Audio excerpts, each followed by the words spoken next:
Soft jazz drifts through the Magnolia Harbor ballroom, weaving between the clink of champagne glasses and the quiet rustle of silk gowns.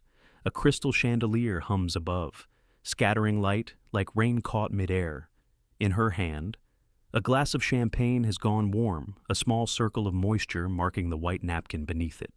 Across the room, Claire Whitmore stands perfectly still, the kind of stillness learned from years of not being noticed. Have you ever been surrounded by laughter, yet felt completely invisible? Her husband, Nathaniel Caldwell, Nate, to the world that adores him, leans close just as her fingers brush his sleeve. Don't touch me in public. 6 words, barely whispered, but they land like glass breaking quietly under velvet. The string quartet keeps playing. Her smile stays practiced, gentle while inside. Something trembles loose. She studies the lights reflected on her glass, wondering when love began to look so much like performance. Outside, spring air drifts at 75 degrees, heavy with magnolia and salt. Inside, it's colder not from the air conditioning, but from all the pretending. She tells herself to breathe, to survive another evening of perfect appearances. But in that single moment of silence, the story begins to shift. He thought control could protect him. He couldn't have been more wrong. The sound of a bow brushing against strings drifted through the Magnolia Harbor ballroom, a slow, careful waltz that wrapped itself around the soft hum of conversation. Crystal lights scattered across polished floors. Laughter sparkled like champagne, bright and brittle. Outside, the spring air in Savannah hung at 75 degrees, scented faintly with magnolia and salt from the river. Claire Whitmore stood near the oyster bar, a glass of champagne in her hand. It had long gone warm. A pale ring of condensation marked the white napkin beneath it, the only trace she seemed to leave in this room. She smiled when spoken to, nodded in all the right places. To anyone watching, she was exactly what she was supposed to be, the composed wife of Nathaniel Caldwell, Nate, the man whose name built half the city's tech skyline. She used to teach English at a small high school not far from here. Now, her days were filled with charity luncheons and quiet, curated appearances. Words had once been her currency now. Silence was across the room. Nate was surrounded by a small crowd. The men leaned in as he spoke, laughing too quickly, their glasses raised a little higher than necessary. He looked every bit the man the magazines described: sharp jawline, expensive confidence, a navy suit tailored to the inch. When his eyes caught hers from across the room, she felt the faintest tug, the ghost of a connection that used to mean something. She lifted her glass slightly in greeting, a small, hopeful gesture. He didn't return it. A waiter passed with a tray of oysters on crushed ice. Claire thanked him softly, though she didn't take one. She wasn't hungry, not for food, anyway. The quartet shifted songs, something lighter, a piece she used to play for her students when they studied rhythm and tone. She found herself humming under her breath, a tiny thread of who she used to be sneaking out in a room built to erase her. Then she saw him making his way through the crowd toward her. Nate's expression was polite, practiced. He brushed a stray piece of lint from his cuff as he reached her side. "You should be mingling more," he murmured, voice low enough that no one else could hear. "I was," she said softly, "just taking a minute." His gaze swept the room, scanning for eyes that might be watching. "The governor's aide is here tonight. Don't look tired." The comment was casual, but she felt it like a pin pressed to her skin. She turned her face slightly away, hiding the small exhale that escaped her. He adjusted his tie, always in control, always precise. The orchestra swelled again, violins shimmering like glass. For a heartbeat. She forgot the noise, forgot the watching eyes. She reached out. Just barely her fingertips brushed the sleeve of his jacket. A reflex, not a plan. A small, human touch. Nate leaned in, still smiling for anyone looking. His words cut beneath the music. "Don't touch me in public." The words were smooth, even no anger, just rule. Claire's hand froze midair. She let it fall to her side as if it were nothing. Her face stayed calm. Only the tremor in her fingers betrayed her. She pretended to take another sip of champagne, though the warmth of it turned her stomach. The chandelier above her blurred for a moment as her eyes stung. She blinked quickly. No one could notice. She was too well trained for that. "Of course," she said softly. "It was an agreement more like surrender wrapped in manners?" Nate nodded, satisfied. "You understand how it looks. People talk." "Yes," she whispered. "They always do." He turned away as someone called his name, a senator's wife, laughing too loudly. Claire watched him go, the line of his back straight and certain. The music shifted again. Her reflection in the mirror behind the bar looked almost like a stranger, elegant, poised, invisible. The man pouring drinks smiled politely. "Another glass." "Ma'am," she shook her head. "No, thank you." Her voice came out softer than she meant it to. She stepped onto the terrace for air. The night outside was thick and gentle, the kind of southern air that carried both warmth and memory. From here, she could see the river glinting under the moonlight, boats drifting slow as thought. The laughter inside dulled behind the glass doors. She leaned against the railing, feeling the cool iron under her palm. For a moment, she imagined the woman she used to be, the one who marked essays in red ink, who quoted poetry over burnt coffee, who believed love was something that made you braver. That woman felt distant now, like a language she no longer spoke. A breeze stirred, carrying the faint scent of oysters and river silt. It brushed her hair across her cheek. Behind her, the ballroom doors opened.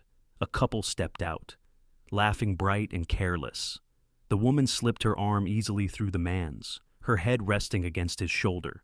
That small, simple closeness struck Claire harder than she expected. She looked away, ashamed of the ache that rose in her chest. When they disappeared down the steps, she whispered to herself, "It's just habit, missing what was never really yours."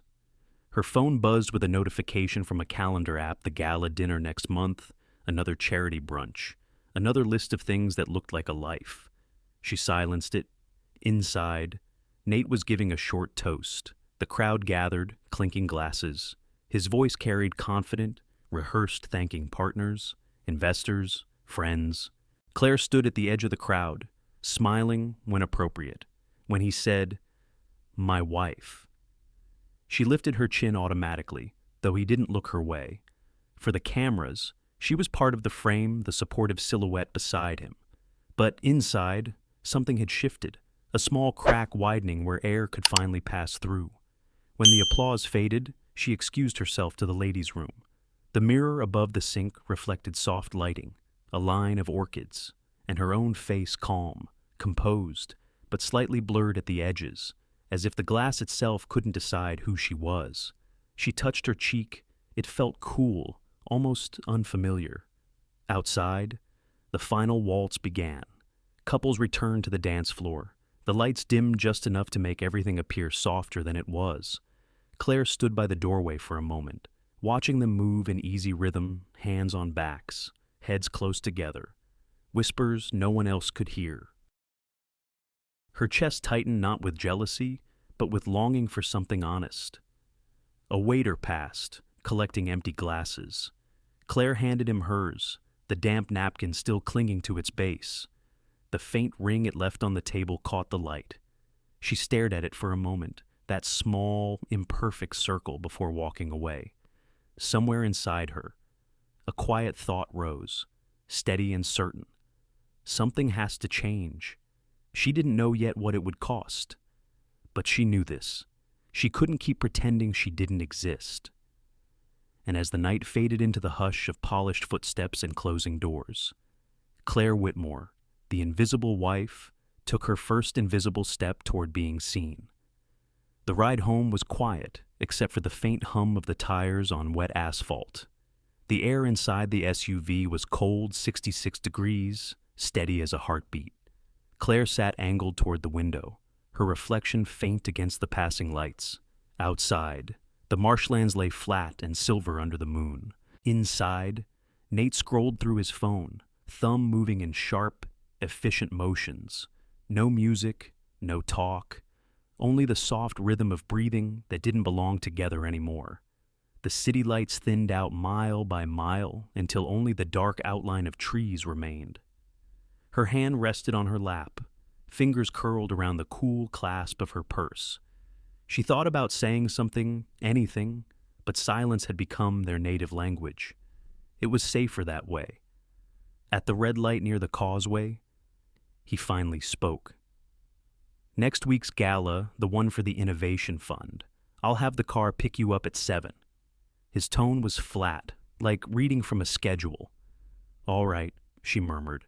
That was all. The light changed. The SUV moved again. The driver said nothing, just adjusted the rearview mirror slightly, catching her eyes for a second, then looking away like he'd seen this kind of silence before. When they pulled into the long driveway of the Marshside estate, the motion sensors blinked on, flooding the brick path with soft white light. The house looked like perfection-framed columns, symmetry, stillness. From the outside, it was a promise of success. Inside, it was climate-controlled emptiness. The door clicked open with a muted beep. Nate walked in first, loosening his tie, already checking the next email. His shoes didn't make a sound on the imported wood floors. Claire followed. The house smelled faintly of lemon polish and cold air. It was always the same tatey, spotless, expensive. Not a single picture on the walls, no dent on the sofa cushions, not one sign that two people actually lived here. She set her clutch on the console and slipped off her heels. The marble floor cooled her skin. Nate disappeared down the hallway toward his office, still speaking quietly into his Bluetooth headset. She stood there for a moment, listening. The air vents whispered above her, somewhere. The clock in the kitchen ticked, crisp and lonely. She took a slow breath. The quiet was so complete, it almost felt alive. Upstairs, she pushed open the bedroom door. Everything was in order, his shirts lined up by color, her dresses spaced evenly apart, the bed smooth as hotel linen. She sat at the edge of it, hands clasped together, staring at the faint outline of herself in the darkened window. How long had it been since they'd laughed in this room? She couldn't remember. Years blurred together like layers of dust, one quiet evening stacked on another until they became indistinguishable. Her gaze drifted to the dresser, where a small ceramic dish rested pale white, shaped like a sand dollar, a gift from their honeymoon on Tybee Island. She remembered that day how he'd carried her shoes as they walked along the shore, the water catching sunlight around their ankles. Back then, silence had meant peace. Now, it only meant absence. She rose, moving toward the closet. The motion light blinked on. Racks of neatly pressed suits on one side, dresses on the other, order everywhere. She ran her fingers along the row of fabrics, silk, cotton, linen. None of it felt like her anymore. At the back corner sat a black suitcase, still wrapped in the plastic cover from the last trip they'd taken together 2 years ago. Zurich. She pulled it out slowly, the wheels whispering against the hardwood. It wasn't a dramatic gesture. No tears, no rush. Just movement simple, deliberate, like exhaling after holding your breath too long. She unzipped the case, folded a few essentials jeans, a soft sweater, the notebook she used to keep lesson ideas in. Her movements were small, careful. The sound of fabric against fabric filled the room like a quiet confession. For a moment, she hesitated. Her wedding ring gleamed faintly in the bedside light, thin and elegant, heavy with years of meaning that no longer fit. She slipped it off, feeling the cool metal leave a pale mark on her finger. She placed it gently on the ceramic sand dollar. The faint clink echoed louder than she expected. Downstairs, a door closed Nate's office, maybe, or just the wind. She waited, breath caught, no footsteps followed. She sat back on the bed, suitcase half packed. The house hummed softly around her, steady and indifferent. She thought about all the small silences that had built this distance every time she'd swallowed her words, every time she'd smiled instead of asked why. Each one had seemed harmless. Together, they'd become a wall. She whispered into the empty room. What would it cost to be visible again? No answer came. Only the low whir of the air conditioning. She stood, zipped the suitcase shut, and set it beside the door. The clock read 11:42 peak suf m. Outside, the marsh shimmered faintly under the moon, full of quiet life. Somewhere out there, frogs called into the night, small voices that dared to be heard. She switched off the lamp. Darkness folded over her, gentle but certain. When Nate came up later, she was still awake, lying on her side with her eyes closed.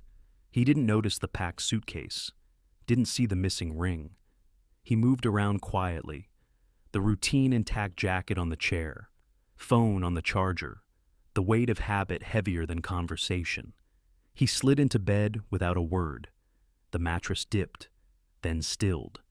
The air between them was cool and measured, like everything else in this house. Claire opened her eyes to the faint light leaking from the hallway. The outline of the suitcase waited by the door like a secret. She listened to his breathing, slow and even. She thought of how easily he slept through silence, how he didn't hear the sound of someone deciding to leave. Outside, a heron lifted off from the marsh, wings wide, white against the dark water. The motion caught her eye, brief, beautiful, free. Claire turned her face toward the window and whispered to herself, "Soon?" The word was soft, but it stayed in the air like a promise. And for the first time in years, she felt awake. The house was still dark when she slipped on her shoes. A thin line of light stretched across the horizon beyond the marsh, faint as breath. It was 5 to 17 a.m. The air smelled of salt and early dew. Somewhere far off, a train moved through the quiet, its low hum steady, like the world remembering to wake. Claire set the suitcase by the door, careful not to scrape the floor. It felt heavier than it should, 40, maybe 42 pounds filled with the few things that still felt like hers. She glanced once toward the staircase. No sound, only the faint whir of the vent, keeping the house at a perfect 68 degrees, the perfection she was leaving behind. She picked up her phone, opened the rideshare app, and watched the little car icon inch closer on the map. Arrival in 5 minutes. She hesitated the smallest pause, then slipped off her wedding ring again, though it wasn't there anymore, a habit her hand hadn't yet forgotten. When the driver pulled up, headlights sweeping across the front walk, Claire locked the door behind her. The click echoed softly, final but not cruel. She walked down the steps, suitcase rolling over the stone path. The driver, a woman about her age, lowered the window. Claire, yes. Where to? Downtown? Savannah River? The car smelled faintly of pine and coffee. Claire sat in the back, watching the estate disappear in the side mirror, columns shrinking, windows dark, the marsh swallowing it whole. She didn't feel triumphant, just quiet. The road curved toward the bridge, where the first blush of dawn touched the water. The river shimmered pale gold, wide and calm. She pressed her palm to the cool glass and let herself breathe. For the first time in years, her breath didn't catch halfway. At 5:41, they crossed into the city, brick buildings, still asleep. A bakery light flickered on. A man walked his dog, hoodie pulled up, coffee in hand. Life happening uncurated, unpolished. The driver glanced at her in the mirror. Early flight au faux, Claire said. Then, after a moment, just early. The woman smiled like she understood, then turned up the radio, slightly soft jazz, just enough to fill the space. When they stopped near the riverfront, Claire thanked her, tipped more than she could afford, and stepped out into the faint morning chill. The air tasted clean, almost sweet. Her phone showed a checking balance of $624.17. She smiled, the kind of small, shaky smile that happens when you realize you're still standing. The suitcase wheels clattered over uneven bricks as she walked toward a small motel tucked between a diner and a laundromat. The neon sign buzzed faintly, Riverside Inn. Vacancy? The lobby smelled like lemon cleaner and coffee grounds. The man behind the counter didn't look up from his crossword when she asked for a room. One night, he said, maybe two. $49.99 a night. Cash or card, she said, sliding it forward. The plastic felt thin, fragile, but it still worked. Room 106 had a window facing the parking lot, a bedspread patterned in blue shells, and a drip coffee maker sitting on the counter. Claire set her suitcase down and sat on the edge of the bed. The air conditioner rattled softly. She pressed the button on the coffee machine and waited. The scent rose simple, bitter, alive. When the first drop landed in the pot, she felt something loosen in her chest. When she took the first sip, she closed her eyes. It wasn't good coffee, not really, but it was hers. Freedom, she realized, has a taste. She opened her notebook, the same one she used to write lesson plans in, and tore a clean page from the back. Her handwriting felt slower, less certain.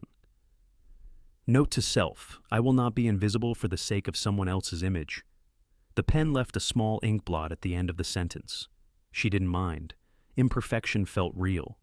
For a long time, she just sat there listening to the hum of the vending machine outside, the occasional car on the distant road, the sigh of the coffee maker cooling down, small, ordinary sounds that didn't demand anything from her.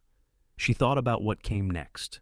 Jobs, apartments, the unknown stretching wide. She didn't have a plan beyond the next sunrise. But, for the first time, that uncertainty didn't scare her. She walked to the window and looked out. The motel sign flickered in pale daylight now. A woman was loading clothes into a car, humming softly. A boy in a hoodie rode his bike across the lot, front wheel wobbling, life, unarranged and imperfect, moving forward anyway. Claire rested her forehead against the glass. The reflection staring back wasn't the wife from the gala or the ghost from the mansion. It was just her tired, raw, but visible. She whispered, almost to herself, "Hello, me." Then she laughed quietly, but it was laughter all the same. When the sun cleared the horizon, gold light spilled through the thin curtains, painting the walls in warmth. Claire set her empty cup on the nightstand, ran her hand across the comforter's rough fabric, and let herself lie back. The ceiling was cracked in one corner.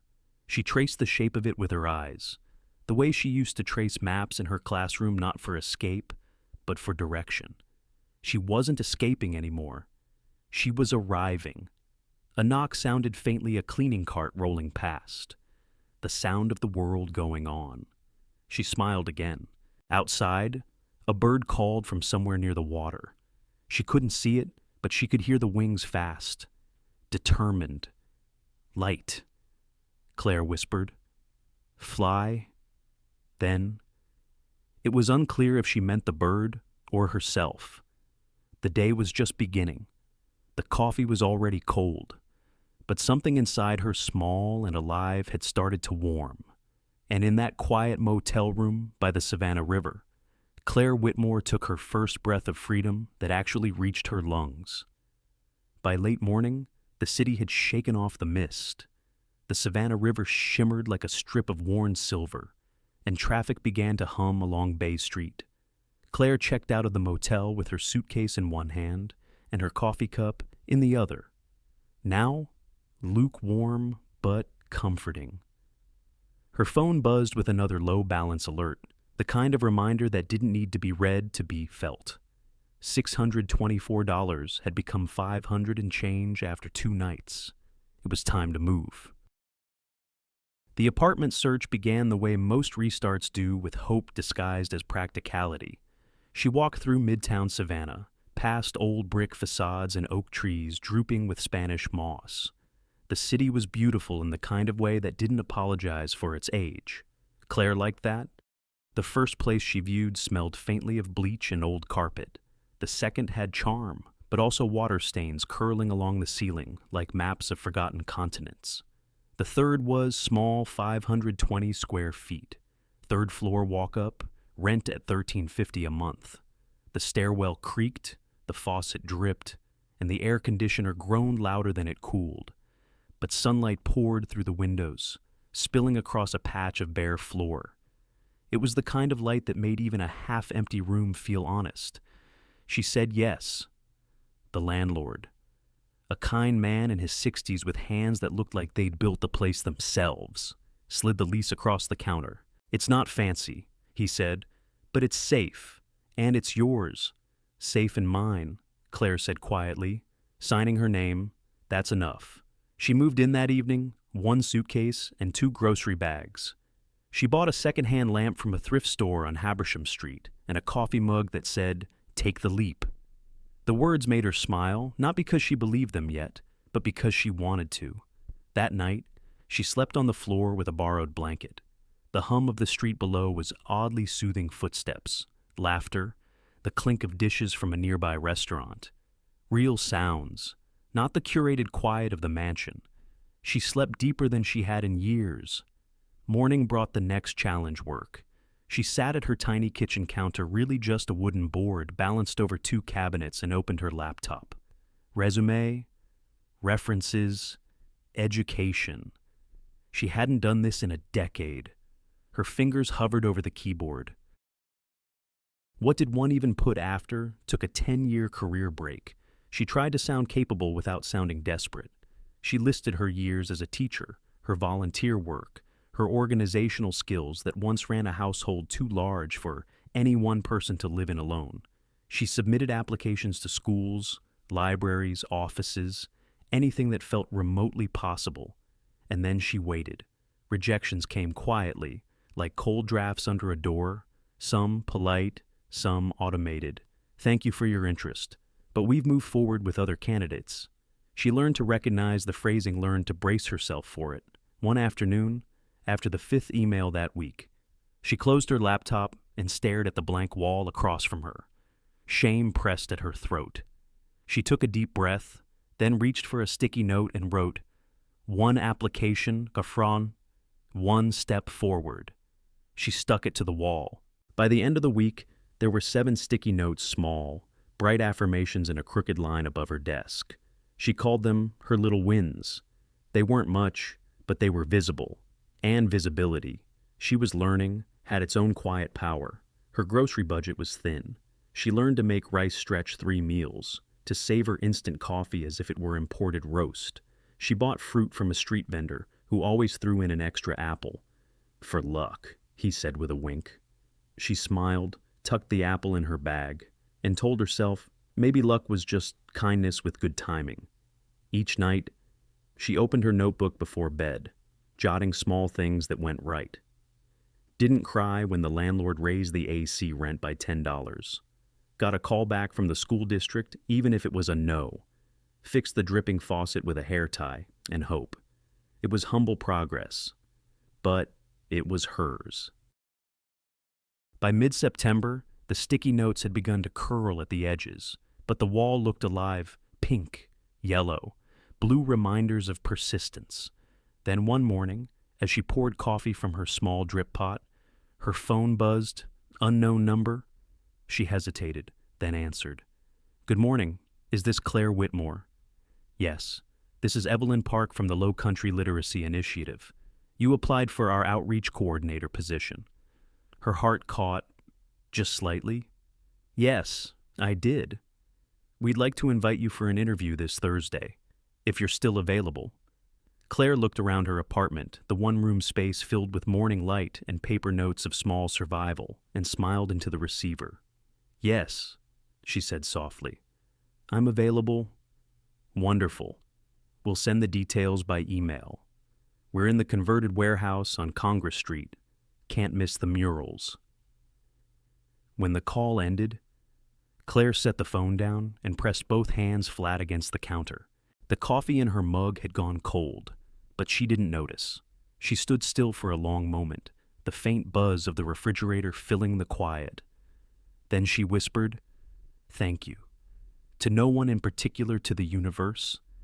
Maybe, or just the small courage that had kept her moving. She took a sticky note and wrote, "Interview scheduled, 9:12. She stuck it dead center on the wall, the ink still wet. Outside, the city was waking up. Delivery trucks rumbled by. A woman laughed down the street. Life carried on, ordinary and loud. Claire leaned against the window frame, watching sunlight stretch across the brick buildings opposite. Her heart didn't race. It steadied. This wasn't victory, not yet, but it was motion. She whispered her own quiet mantra. Little wins, keep going. And as the light climbed higher over the rooftops of Midtown Savannah, the woman who had once lived behind glass stood at her window, not triumphant, not certain, but undeniably alive. The morning of the interview broke clear and gold, the kind of September light that made even old brick buildings look hopeful. Claire stood on the sidewalk outside the Low Country Literacy Initiative, a converted warehouse painted with murals that stretched high across the walls. Children's drawings of open books and bright suns smiled down at her. The air smelled faintly of rain from the night before, and the sweetness of nearby magnolias. She adjusted the strap of her worn leather bag and exhaled slowly. Her blouse was pressed, her resume printed on the thickest paper she could afford. Her shoes, polished but soft at the edges, felt grounded enough for this moment. Inside, the building buzzed with quiet activity, the sound of voices reading aloud, the shuffle of papers, the low hum of a printer. The front desk was a simple wooden counter covered in flyers for literacy programs and after-school tutoring. Behind it sat a woman with kind eyes and gray streaks in her hair, pulled into a practical bun. "You must be Claire," the woman said, rising slightly from her chair. "I'm Evelyn Park, program manager here." "Yes, thank you for meeting with me." Claire offered her hand, trying to keep it from trembling. Evelyn's handshake was firm, her smile warm. "I've been looking forward to this. We've read your application, you've got teaching experience, and I can tell you, understand what this work is about. Come on, let's sit in the conference room." The hallway smelled faintly of chalk dust and old books.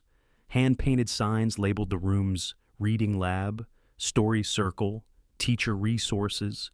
Each doorway buzzed with small sounds of effort, pencil scratching, a teacher murmuring encouragement, a child sounding out a word slowly, determinedly. Claire's throat tightened with a feeling she hadn't known she'd missed belonging. Evelyn gestured for her to sit. "We've been growing fast." "The director wanted to be here for the interview. He'll join us in a minute. But why don't you start by telling me a bit about yourself?" Claire hesitated. "How did you summarize a life you were still trying to reclaim?" "I used to teach," she began softly. "Middle school English. I loved it. Then life took me in a different direction for a while. I'm ready to teach again or to help others do it.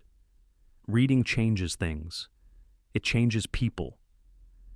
Evelyn nodded slowly, like she understood more than the words themselves. "It does." The door opened behind them. A tall man stepped in, carrying a stack of folders and the calm of someone who had already lived several lives. His sleeves were rolled, his glasses slightly crooked. "Sorry to keep you waiting," he said. "I'm Daniel Reeve." Claire stood, shaking his hand.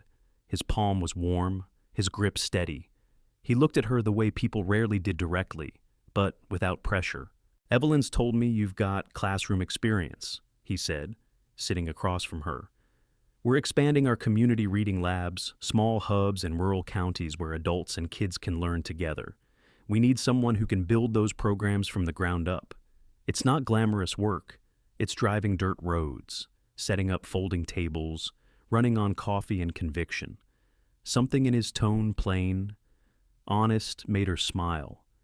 "That sounds exactly like the kind of work I miss." Daniel tilted his head. "Why did you stop teaching?" Claire hesitated, the old reflex to hide rising for a second. Then she exhaled. "Life got too polished," she said softly. "I forgot what real work felt like." For a moment, silence settled between them, not awkward, just understanding. Daniel nodded once, jotting something on his pad. "We value honesty here," he said. "It saves time." Evelyn leaned forward, folding her hands. "This position's a pilot role.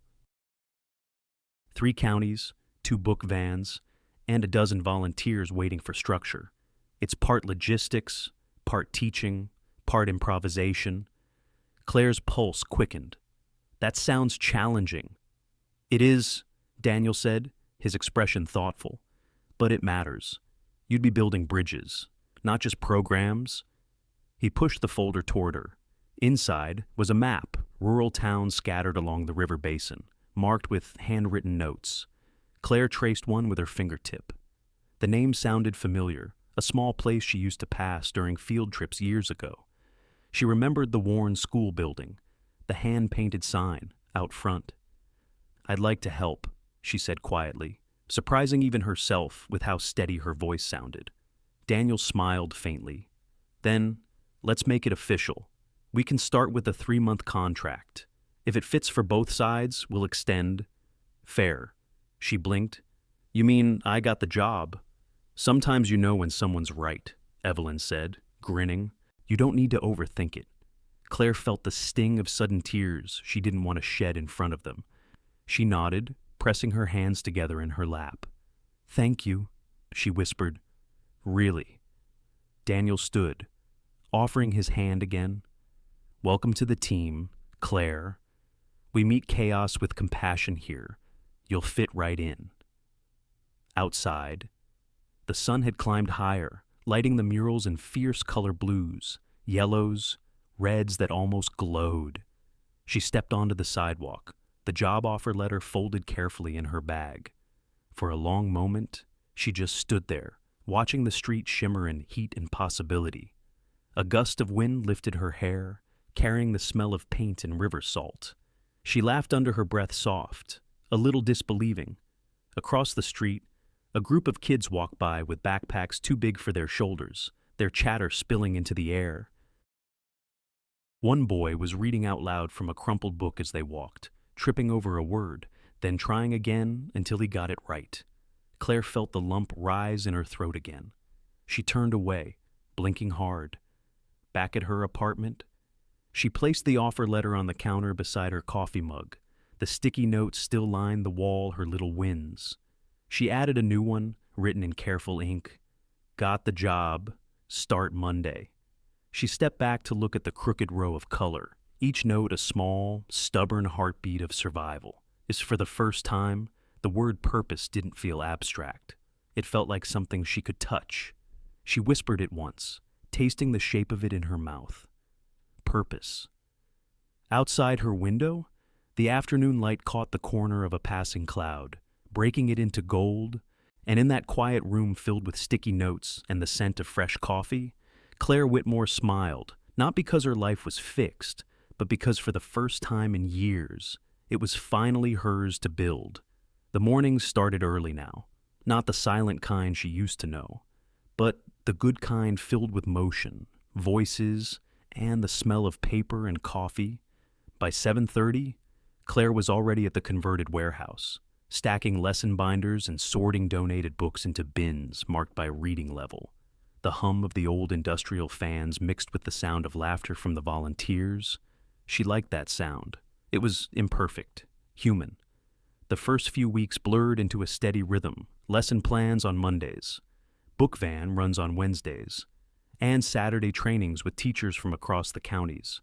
Her days stretched long, but for once, exhaustion felt clean, earned. Daniel moved through the work like the river outside, calm, sure, always forward. He had a way of standing in a room that didn't demand attention, but quietly gathered it. When he spoke, he didn't use the word I. He said we. One afternoon, while they loaded boxes into the back of the van, she noticed the small details that defined him: rolled sleeves, hands that carried with care, not command.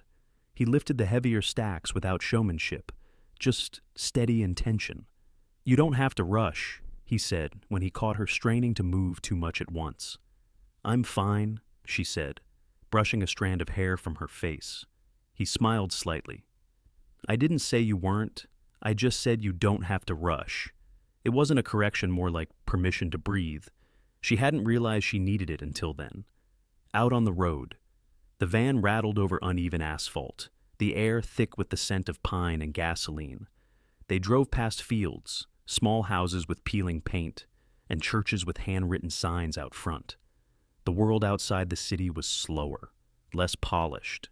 She liked how it didn't pretend to be anything else. At one stop, a group of women waited under a live oak tree, folding chairs arranged in a loose circle. They were older, some grandmothers, some mothers who'd left school too early, the kind of women who apologized for their handwriting, who said things like, "I'm not smart enough for books like these." Claire knelt beside one of them, holding the workbook open. "You already know the stories," she said gently. "We're just giving them letters." The woman laughed through her embarrassment. "You talk nice, Miss Claire, like you see us." "I do," Claire said, smiling softly. "You remind me of my students. They just had smaller feet." By the time the sun dipped low, the van smelled like old paper and hope. She leaned back against the seat as Daniel drove, the wind warm through the open window. "You were good with them today," he said quietly. "They were good with me." He glanced over, nodding. "That's the same thing."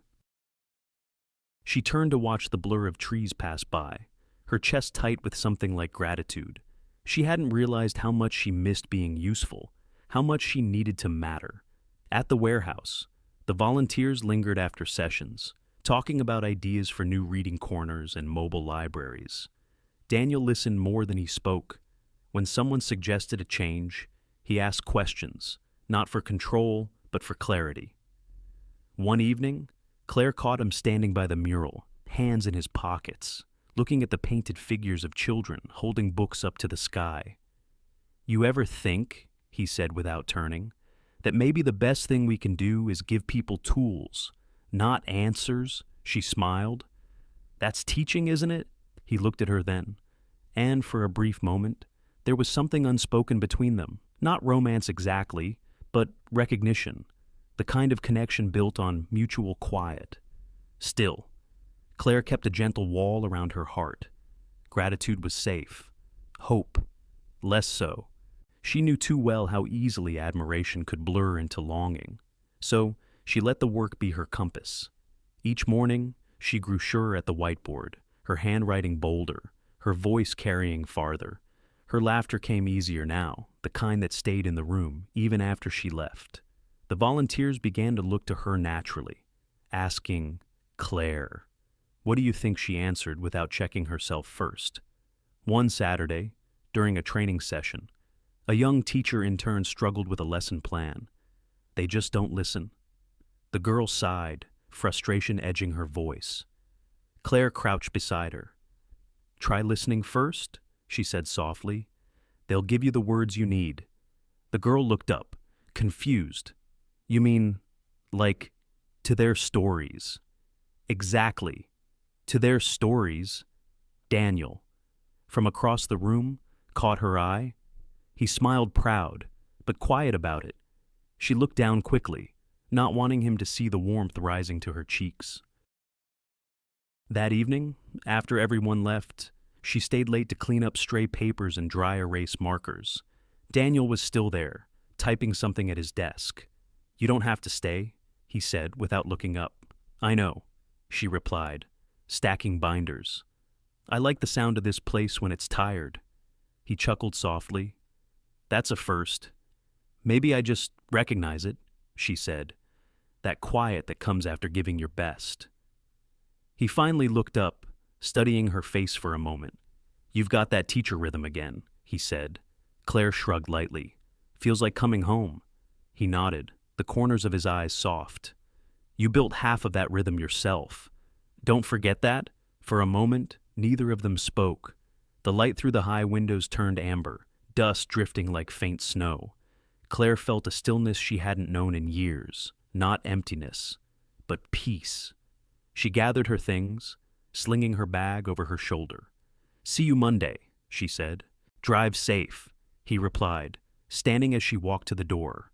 Outside, the air was heavy with summer's last warmth. The mural glowed faintly under the streetlight, the colors more muted but no less beautiful. She paused, running her fingers lightly along the edge of the painted book spines. Her life, she thought, had started to sound different, softer, steadier, like a song played in a key she could finally hum along to. She whispered to herself, "Don't mistake safety for love." Then she smiled, because it wasn't a warning, it was wisdom. And as she walked toward her car, the sound of the river nearby rose and fell like quiet applause, carrying her forward into whatever waited next.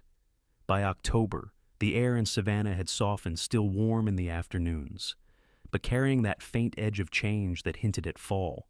The mornings came slower now, golden and full of sound. At the literacy initiative, laughter filled the warehouse long before the first lesson began. Paper rustled, coffee percolated, the front door creaked open again and again. Every sound, Claire thought, had warmth. She could measure progress by numbers: a 38% jump in attendance, 41 miles driven one night to deliver donated books to a rural library, but the real measure came in faces. There was Harold, a grandfather who came every Tuesday and Thursday. He was 69 and learning to read for the first time because he wanted to surprise his grandson with a bedtime story. His hands shook slightly when he traced each word, lips moving in rhythm. Green eggs and ham, he said slowly one afternoon, pride and disbelief in equal measure. When he finished the page, he laughed, a sound so big the room seemed to glow. Then there was Marla, a grocery store cashier who worked the night shift and came straight to class at sunrise. 56, sharp eyes, tired shoulders. She was finishing her GED after decades of convincing herself she couldn't. One morning, when she passed her final writing test, she burst into tears right at the table. Claire hugged her, the paper still in her hand, and for a long moment, neither of them said a word. That was the kind of success you couldn't fit into a spreadsheet. On Saturdays, they held training sessions for new volunteers. Folding chairs lined the old concrete floor, and the smell of markers and donuts filled the air. Claire led the sessions with a quiet confidence that had crept up on her over time. She used to plan every word, afraid of pauses. Now she let the silences breathe. People leaned in, not out. Daniel watched from the back of the room, arms crossed loosely, head tilted as if listening to music only he could hear. When the session ended, he stepped forward, clapping once. "Good work, team," he said, "and thank you, Claire, for showing us what community sounds like." She smiled, brushing a loose strand of hair behind her ear. Compliments from him were never grand. They were small, precise, and always earned. Later, while everyone packed up, Daniel stayed behind to help her stack chairs. "You know," he said, "attendance jumped again this week. People are talking. They say they feel seen here." Claire laughed softly. "We must be doing something right then." He looked at her for a moment. "You are," he said simply. The quiet between them wasn't uncomfortable anymore. It had grown into something steady, the kind of silence that holds meaning instead of avoiding it. That evening, they hosted a community potluck in the warehouse, long tables covered in mismatched cloths, paper plates stacked high, and a spread of dishes that told stories of every kitchen they came from: potato salad, fried chicken, deviled eggs, sweet tea that could wake the dead. The air smelled of sugar and salt and laughter. Evelyn strung fairy lights across the beams, and children chased each other around the book crates.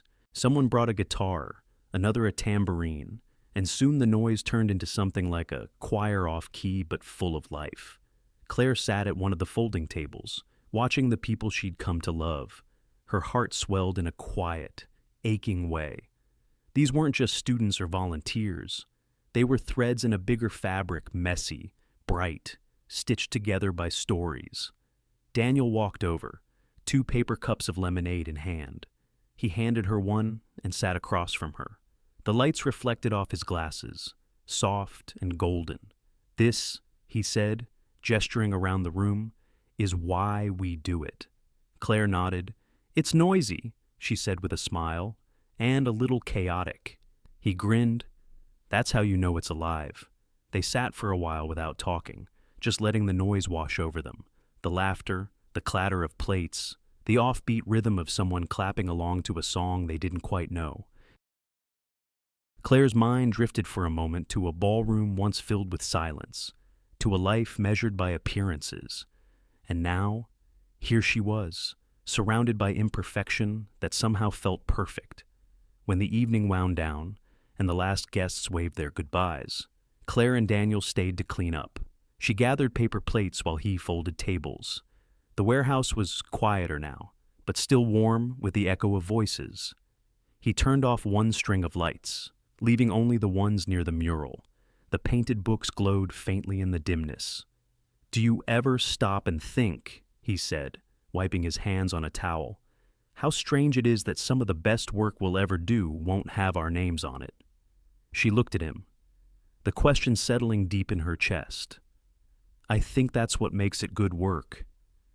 Daniel met her gaze and held it for a heartbeat too long, not intense, just honest. There was something in his eyes that said, "I see you. Not the version you show the world, not the survivor, not the teacher, just you." The air between them shifted, gentle but charged. She broke eye contact first, stacking another chair. "Thanks for staying late," she said, her voice low. "Couldn't leave the place looking like this," he replied, smiling. "Besides, good company makes work lighter." She laughed softly. "Good company? Huh." He shrugged. That's the technical term. They finished the cleanup in comfortable silence. When they stepped outside, the air was cool and smelled faintly of pine. Crickets sang somewhere beyond the parking lot. The world felt big and kind for once. Daniel walked her to her car. "You did well tonight," he said again. "Really well." She leaned against the door, smiling up at him. "It's easy when the work warms the room." He nodded, eyes soft. "You've got a way of doing that." For a moment, neither of them moved. The night hummed around them, filled with unspoken things that didn't need to be named. Claire looked at him, her voice almost a whisper. "Thank you for seeing me. I don't think it's possible not to," he said. She turned away before her heart could betray the careful balance she'd built. Sliding into her car, she rolled down the window halfway. "See you Monday," he said, stepping back, his hand raised in a quiet wave. As she drove off, the reflection of the warehouse lights shimmered in her rearview mirror, blurring into gold streaks that looked a little like hope. And somewhere between the music still echoing in her mind and the silence of her small apartment waiting in the distance. Claire realized that, for the first time in a long time, she wasn't surviving anymore. She was living. The mansion sat in its usual silence, a kind that didn't rest but waited. The polished floors gleamed. The air smelled faintly of cedar and lemon oil. The way it always had, everything was in its place, except her. Nate stood in the kitchen doorway, hands in his pockets, staring at the counter where a single coffee mug used to sit pale blue, chipped at the rim. She'd left it there every morning, filled halfway, always cooling faster than she drank it.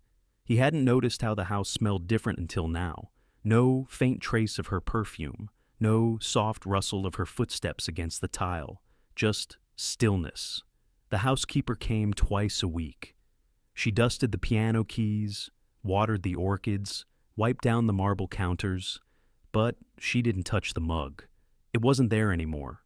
Claire must have taken it when she left, or maybe he'd thrown it away himself, absent-mindedly, on a morning when he couldn't stand reminders. He couldn't remember which. In the living room, the walls were lined with framed awards, sleek photos from galas and ribbon cuttings.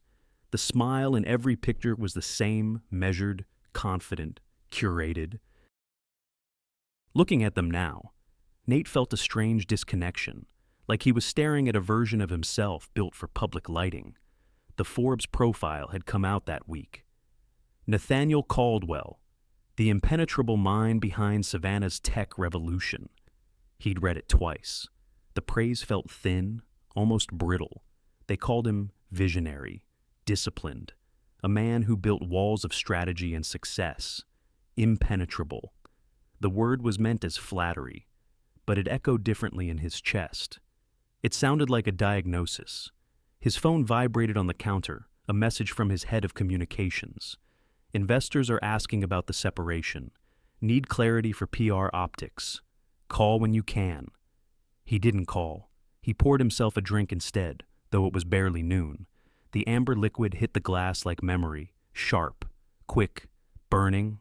He sat in the living room, the silence stretching so wide it almost hummed. The clock ticked, the HVAC whispered, a gull cried somewhere beyond the marsh. He used to love the quiet. It meant control. Now, it only reminded him of how well he'd trained his world to obey him, even at the cost of company. In the upstairs hallway, her absence was louder. The air carried no trace of her floral lotion, no faint hum of music from her side of the closet. Her things were gone, but the space she'd filled hadn't closed. The bed was made, crisp and untouched. He noticed, absurdly, that the pillows didn't smell like her hair anymore. That realization hit harder than it should have. He tried to work, opened his laptop, read 3 emails, closed it again. The words blurred: contracts, forecasts, market potential. All the language that once fed him now felt hollow. He wandered into his office, stood before the large window overlooking the marsh. The tide was low, mud glistening like dull bronze. Herons stepped delicately through the water, unbothered by his presence. Life went on, steady and indifferent.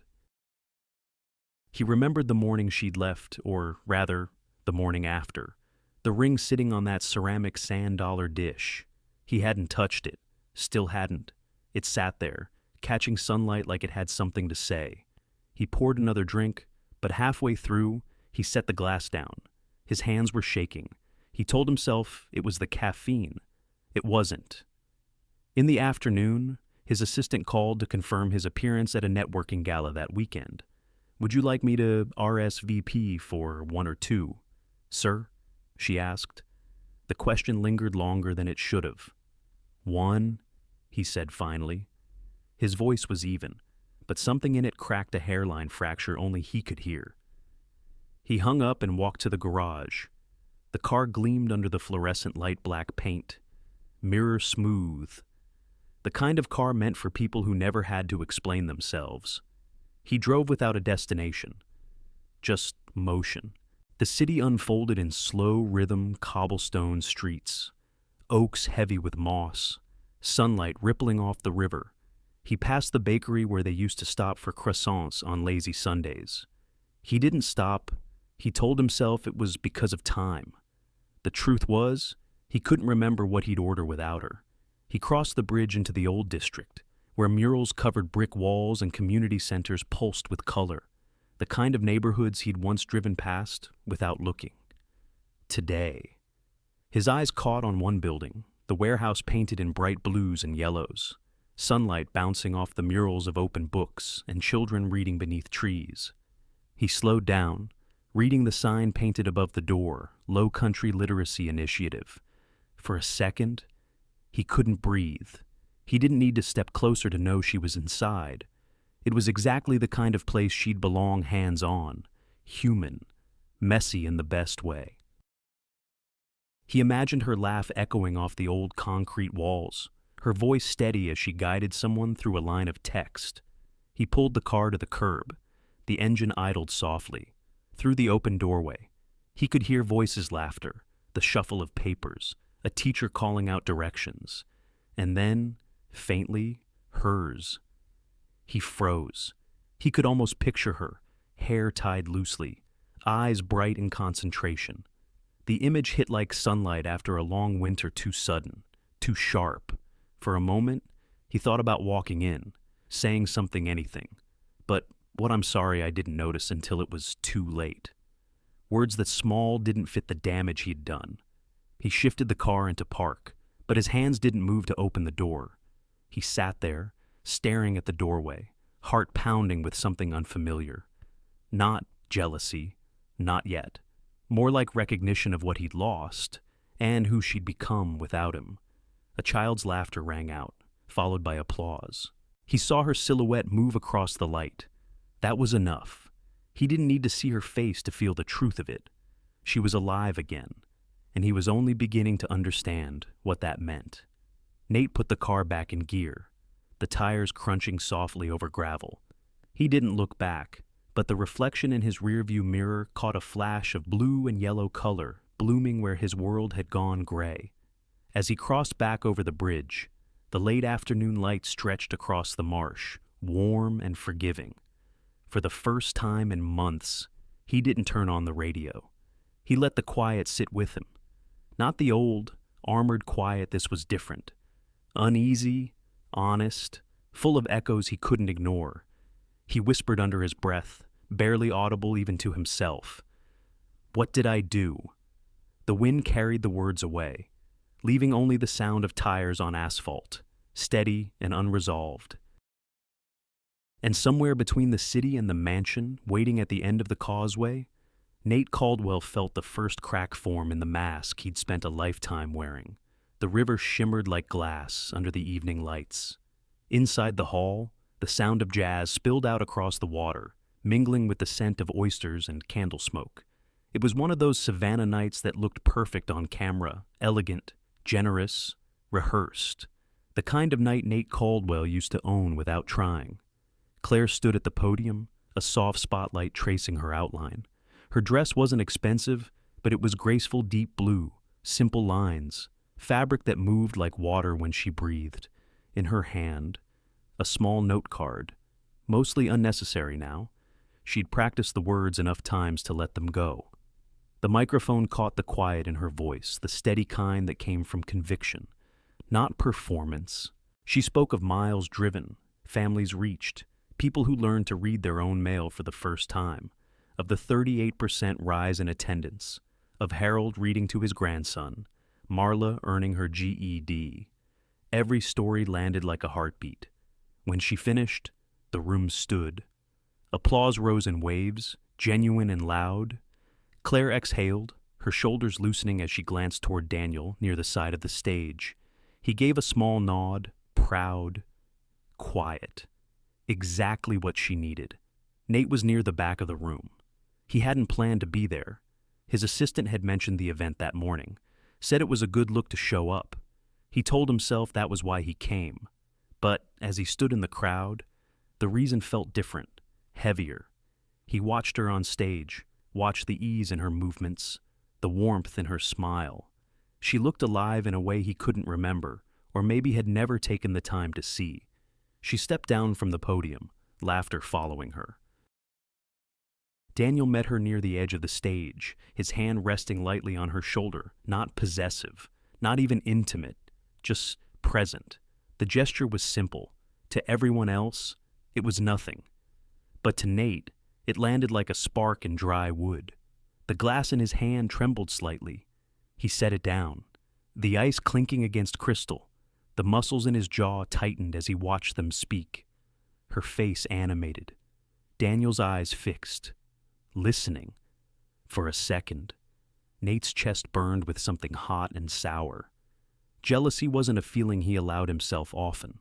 It belonged to people who lacked control. But standing there, control was slipping, inch by inch. He told himself it was about appearances, that she was still legally his wife, that public perception mattered. But that was a lie, even he couldn't swallow. It wasn't ownership he felt, it was loss. The realization of how easily someone else had stepped into the silence he had left behind. A woman nearby complimented Claire's presentation. "She's remarkable," she said to no one in particular. Nate's lips curved faintly, but it wasn't a smile. He reached for another drink, though the first wasn't finished. His reflection in the window stared back, polished suit, immaculate tie, expression carved from habit. The man in the glass looked untouchable. Inside, he was shaking. Claire turned, scanning the room, her gaze brushing past him without pause. For a moment, he thought she hadn't seen him. Then, almost imperceptibly, her eyes flicked back a small, polite acknowledgement. Professional, distant, the kind of look one might give a stranger. It hit harder than he expected. The crowd shifted, conversation rising again, a blend of laughter and clinking glasses. A jazz trio started a slow tune, bass humming low, trumpet soft and melancholy. Claire stood beside Daniel, leaning slightly as they shared a quiet exchange about the evening's turnout. Her hand gestured midair as she spoke, her smile unguarded. Nate's eyes followed the motion. Something in him clenched not anger exactly, but an ache that didn't have a name, the kind that made your throat feel tight for reasons you couldn't admit. He remembered her laughter once, the rare kind that used to fill their kitchen, the way she'd hum absent-mindedly when reading. He hadn't realized how much silence he'd built between them until he saw someone else draw sound from her again. Someone brushed past him with a tray of hors d'oeuvres. He caught the faint scent of champagne and cologne, the room spinning just slightly with the noise. A part of him wanted to leave to step out into the cool night and drive until the feeling dulled. But his feet didn't move. He stood still, his hand tightening around the edge of the table, knuckles pale. Daniel laughed at something Claire said. She touched his arm lightly, the way people do when words aren't enough to hold gratitude. The touch was brief, innocent, but for Nate, it was enough. Heat surged through him, chest tight, pulse quick, a flash of something raw and wordless. The sound in the room dulled, replaced by the rush of blood in his ears. He set his glass down too hard this time. It rattled, a sharp sound that drew a few glances. He didn't notice. His eyes were locked on them. For the first time in years, he wasn't thinking about optics or strategy or control. The mask he wore so well was cracking, and beneath it, something fiercely human pushed through regret, anger, longing, all tangled into one unbearable truth. She wasn't his anymore, and she wasn't coming back. The realization didn't cool him. It ignited him. He stepped forward before he even realized he was moving through the crowd, through the hum of conversation, through the heat rising in his chest. Claire turned as he approached, her smile fading into surprise. Daniel straightened beside her, instinctively protective but calm. The music played on, oblivious, the notes soft and elegant against the tension rising like static in the air. Nate stopped a few feet away, his expression composed but his eyes unsteady. "Claire," he said, voice even, almost polite. Her name, spoken aloud, seemed to stop time for a heartbeat. She blinked once, then twice. Nate, around them. The crowd kept moving, unaware of the fracture forming at the center of the room. A waiter passed by. Laughter rippled in the distance. And somewhere outside, the river kept flowing steady, patient, indifferent. But here, in this small circle of light and sound, something was about to break. Nate's fingers twitched at his side, like he didn't know what to do with them. His chest rose and fell too quickly. His jaw set, and then, quietly, deliberately, he took another step forward. The space between them narrowed, charged, fragile. No one spoke. The trumpet wavered mid-note. Claire's pulse thrummed in her ears. Daniel's hand rested subtly near the table, ready to steady her if needed. The room didn't yet know what was happening. But Claire did. And as Nate opened his mouth to speak, the story shifted, the past colliding with the present. Control giving way to something far more dangerous. The night, once beautiful, now held its breath. The fundraiser had begun to thin. Servers cleared half-empty glasses, music softened to a murmur, and laughter drifted in fading ripples. The river outside glimmered with the reflection of streetlights, calm and cold. Inside, the air had changed tighter, quieter as Nate stepped closer. "Claire," he said again, voice lower now, almost gentle. "You look, well," her pulse steadied itself before she spoke. "Thank you. You too." He smiled, that controlled, polite kind of smile she remembered too well. The one he wore at interviews, galas, and awkward dinner parties. Didn't expect to find you here, he said, on stage. It's part of my job, she answered simply. He chuckled softly, like it was all mildly amusing. Job? Right. I keep forgetting you don't need to call it that anymore. You had everything? Claire, you didn't need to work.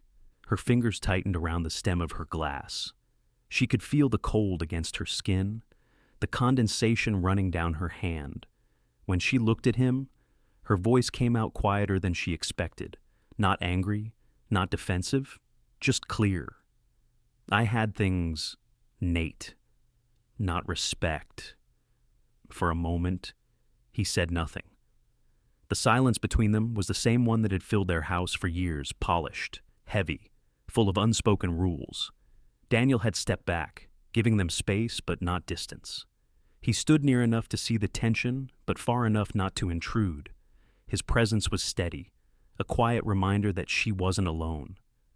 Nate's jaw tightened again, the smile slipping. You're twisting it, he said, voice low. You had choices. You could have stayed. We had a life most people would trade for in a second. Claire met his eyes. You mean you had a life? I just stood beside it. Her words landed softly, but they carried weight. He flinched slightly, then looked away, pretending to study the lights reflecting off his glass. You're making me the villain here, he said, a hint of bitterness creeping in. I'm not, she said. I'm just telling the truth.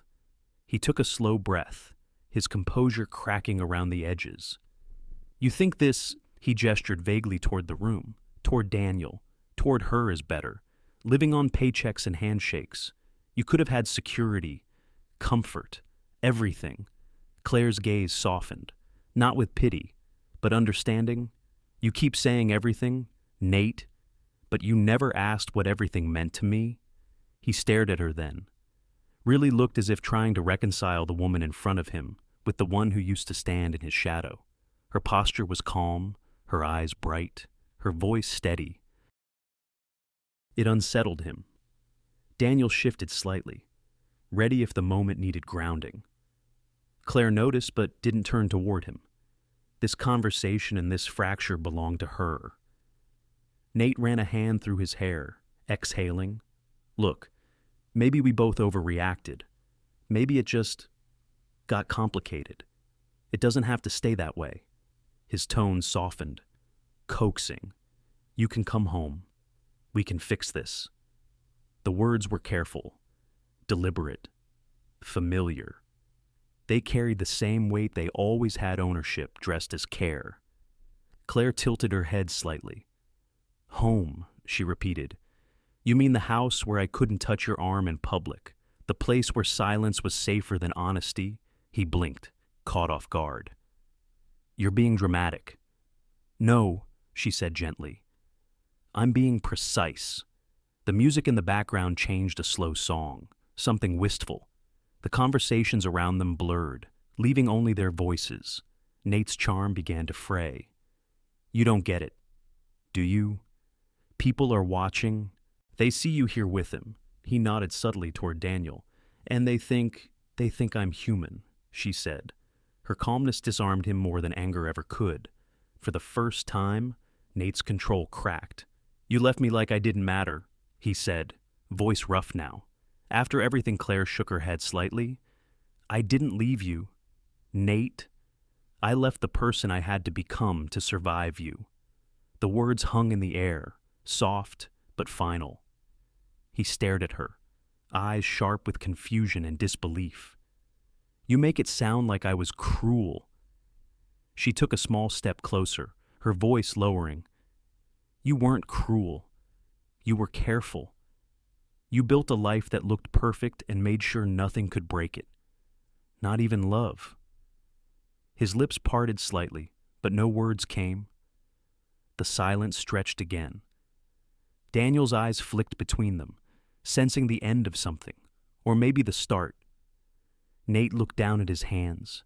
His glass was empty now. He hadn't noticed when he finished it. I didn't mean to hurt you, he said quietly. I know, Claire said, but meaning isn't the same as seeing. Her tone softened, almost kind. I hope you learn the difference. He swallowed hard, his throat tight. You think this is it? That we're done? She hesitated for a long moment. We've been done for years. We just didn't say it out loud. Her hand brushed the edge of the table, fingers steady. Daniel caught the subtle movement, the small release of tension in her shoulders. Nate exhaled through his nose. The sound caught somewhere between frustration and fatigue. He looked at Daniel, then not as a rival, but as a mirror of everything he wasn't. Daniel didn't look away. His expression held no triumph, only quiet respect. Claire reached for her clutch, ready to leave. Nate's voice came one last time, lower, almost pleading. Claire, you really don't miss any of it. She turned to face him fully.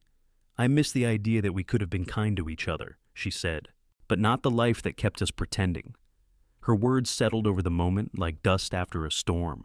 No anger, no victory, just truth. She nodded once to Daniel, and together they stepped toward the door. Behind them, Nate stood frozen, surrounded by applause for someone else's success, the kind of sound that used to belong to him. He stared at the exit long after she was gone, the echo of her words still in his ears. Home. It didn't sound the same anymore. Outside, the night air wrapped around Claire like relief. Daniel opened the car door for her, but didn't speak. He didn't need to. For a moment. She looked back at the building, the laughter inside, the lights, the shimmer of the river beyond. She wasn't angry, not even sad, just certain. As the car pulled away, the music inside the venue swelled, muffled through the glass, a song about beginnings, disguised as endings. She leaned her head against the seat, closed her eyes, and let the silence settle. A boundary had been drawn, not in anger, but in truth, and somewhere, far behind her. A man who once believed control was love finally began to feel what loss really sounded like. The office smelled faintly of old wood and peppermint tea. Afternoon light slanted through the blinds, striping the mahogany table where the papers sat in quiet order. Everything was calm, too calm, the kind of calm that always comes before the end of something that once felt permanent. Claire sat with her hands folded in her lap.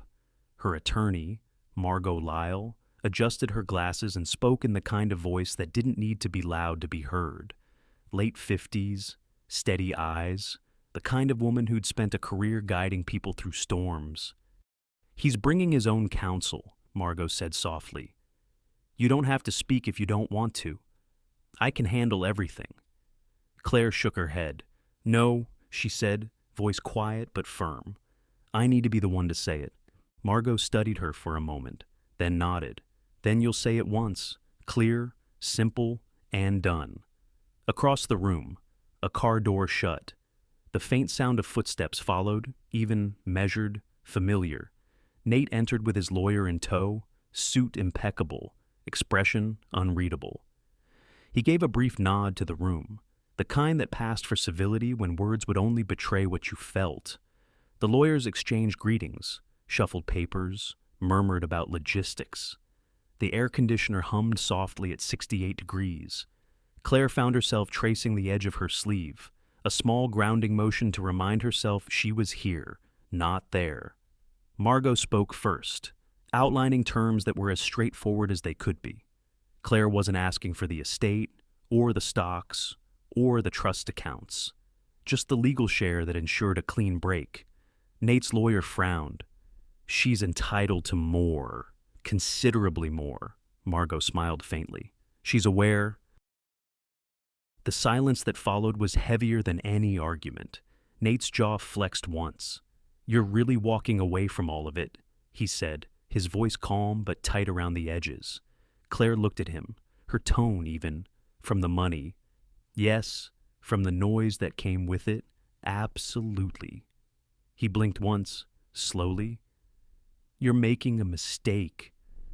I made a bigger one when I thought being invisible was safer than being honest. For a moment, the words just sat there, echoing quietly between them. The air in the room changed, not sharp, but real. Nate's lawyer cleared his throat, redirecting to the document in front of them. If both parties agree, we can proceed to signatures. The pen slid toward Nate first. He didn't touch it right away. Instead, he leaned back slightly, eyes fixed on the papers like they were something alive. "It's strange," he said after a pause, "how easily a few pages can dismantle a decade." Margot didn't reply. She'd learned long ago that silence was its own kind of mirror. Nate picked up the pen, turning it in his hand. "You could stay," he said finally, still not looking at her. "We could figure it out." Claire's voice was quiet. "You mean I could shrink again, fit back into what you understand?" His head lifted at that. "That's not fair." "It's accurate," she said softly. Margot gave the smallest nod, not approval, not encouragement, just acknowledgement. Nate set the pen down. He didn't push it away, but he didn't sign either. For the first time, the control he wore so easily began to slip. "You really don't want any of it?" He asked again, his tone searching now, like he couldn't quite believe her. "I want peace," she said. "That's more than anything I ever bought." The words weren't cruel. They were tired, honest. Something in him faltered, pride tried to rise, but grief held it down. He finally picked up the pen again. His signature began strong, decisive, the kind he'd practiced through contracts and deals for years. But midway through, the line slowed. His hand trembled just slightly.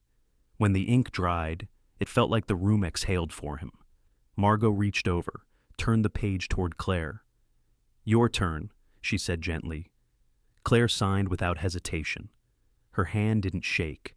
Her name looked smaller than his, but somehow fuller. When it was done, Margot gathered the papers neatly. "That's it," she said. "It's official." No one spoke. Even the hum of the air conditioning seemed to fade. Nate stared at the documents for a long time, then pushed his chair back. He stood, smoothing his suit out of reflex. "You'll regret this," he said, but his voice lacked conviction. It sounded more like he was trying to convince himself. Claire rose too. "I already did. For years." He opened his mouth to respond, but didn't. There was nothing left to say that wouldn't undo him further. He gave a curt nod to Margot, then turned to leave. When the door closed behind him, the sound was soft but final. Margot looked at Claire. "You okay?" Claire let out a breath she hadn't realized she'd been holding. "I think so." "Then let's not rush it," Margot said, packing the papers into her leather folder. "Some endings need a quiet minute." Claire smiled faintly. "You're good at this. I've seen it all," Margot replied. "But you did this with grace." That word landed gently, like a benediction. Later, when Claire stepped outside, the air smelled like rain, that soft, metallic scent right before a storm breaks. She didn't rush to her car. She just stood there for a moment, letting the cool wind move through her hair, feeling the space around her widen. Inside the mansion, miles away, Nate sat alone at his desk. The legal folder lay unopened beside him. The house was spotless, organized, museum perfect. But for the first time, he saw what wasn't there. Her mug. Her voice. The faint hum of a woman moving through the rooms like light. He walked down the long hall toward the guest wing. The air conditioning hissed faintly, steady and cold. He paused at the doorway, the same one she'd once called too big for comfort. The walls echoed differently now. He could hear the sound of the system breathing, the low tide of the HVAC rising and falling like a mechanical ocean, the sound of loneliness dressed in white noise. He sat on the edge of the empty bed, his hands clasped. The silence wasn't sharp anymore. It was dull, deep, endless. On the dresser, a single photograph remained, the last one taken before everything cracked. Two people, smiling for a camera neither of them was really looking at. He reached for it, then stopped. The pen he'd used to sign the papers sat on the nightstand, a faint smear of ink still fresh on the tip. He turned off the light. The room went dark, but the hum didn't stop. And in the stillness, Nate realized the hardest part of losing her wasn't that she was gone. It was that the world she'd once softened was still here, and it no longer made sense without her in it. The morning light hit his desk just right, clean, sharp, almost surgical. Nate sat there, staring at the screen while his PR team's words filled it. Statement on recent personal developments. He didn't like the phrase personal developments. It made divorce sound like a software update. They'd drafted 3 versions. The first made him look composed and dignified. The second, remorseful. The third, the one they were pushing, hinted that Claire had left for personal reasons tied to conflicting values. It wasn't an outright smear, but it nudged perception just enough. Optics, his head of communication said on the speakerphone, voice bright, rehearsed.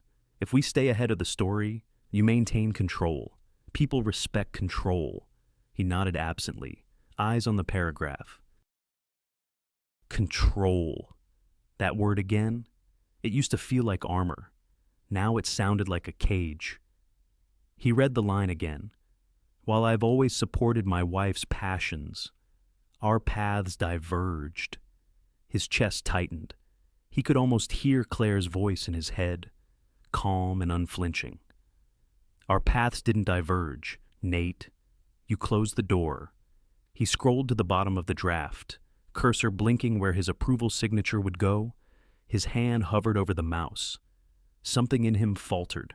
For years, he'd prided himself on precision, the clean cut of strategy, the efficiency of narrative. But this wasn't business. This was a wound. And wounds. He was learning. Didn't close neatly. He reached for his phone, thumb hovering over the call button. Then, instead, he closed the laptop. Leave it, he said into the phone.